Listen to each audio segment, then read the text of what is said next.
The urinary system is basically a waste removal system. It's made up of two parts. The upper urinary system includes the kidneys, renal pelvis, and urethras. Kidneys essentially filter your blood of excess fluid and impurities. That's what becomes urine. You may be able to live without a lot of things, but your kidneys aren't one of them. The urethras are tubes that carry the urine downwards from the kidneys to the bladder.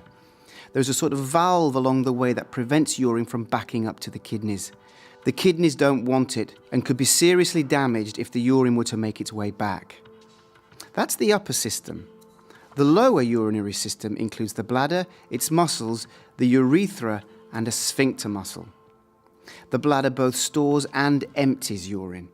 Its walls are made up of several interwoven muscle layers. These muscles are relaxed as your bladder is filling, but flex and contract when you empty your bladder.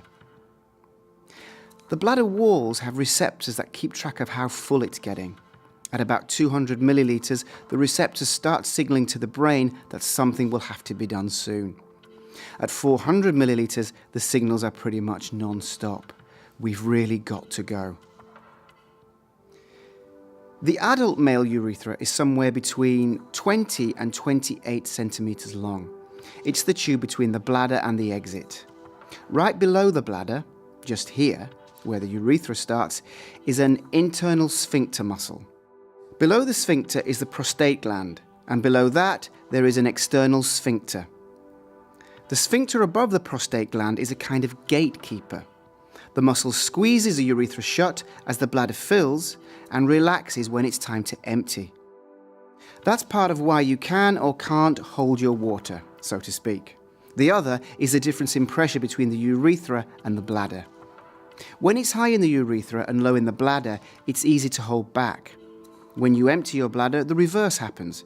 Pressure goes up in the bladder and lowers in the urethra. And that's the quick tour of the urinary system. But the head, for the most part, is still in charge. In a very complicated interaction, your bladder sends signals that it's filling up along the spinal cord to a part of the brain. That part then sends signals to another part of the brain which you feel as the need to pee. When everything's working properly, you can then decide when to empty your bladder. Once you give the signal, your central nervous system sends the command that contracts the bladder and causes the sphincter muscles to relax, lowering the pressure in the urethra as it opens. Now, your bladder then empties completely. And when you're done, everything goes back to the way it was. Which brings us to the big question: why isn't the system working properly? Well, it depends on your condition. For many who CIC, the problem is an overactive bladder, which is a muscle, remember, contracting involuntarily. It means that you could have the urge to pee 15 times a day, but never actually empty the bladder completely any of those times. Or that the bladder muscle itself is too weak to ever empty totally.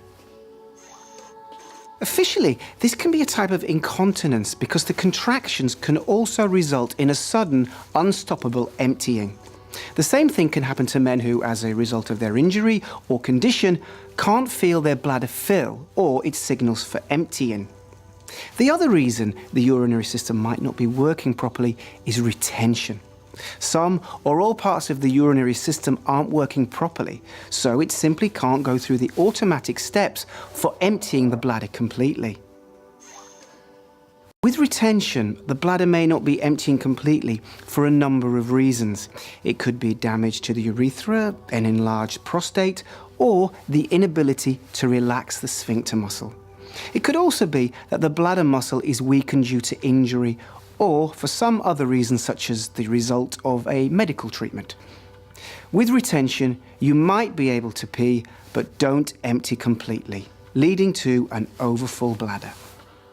Some men experience both incontinence and retention, especially if they have a nervous system condition such as MS, spina bifida, or a spinal cord injury.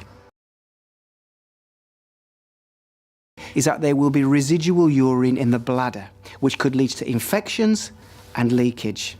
And if the bladder never empties properly, or if there is increased pressure in the bladder, urine could back up into the kidneys, which is a very serious problem. But whether you have a milder or more severe form of incontinence or retention, the good news is CIC can definitely be part of your solution, and a really easy and effective one at that.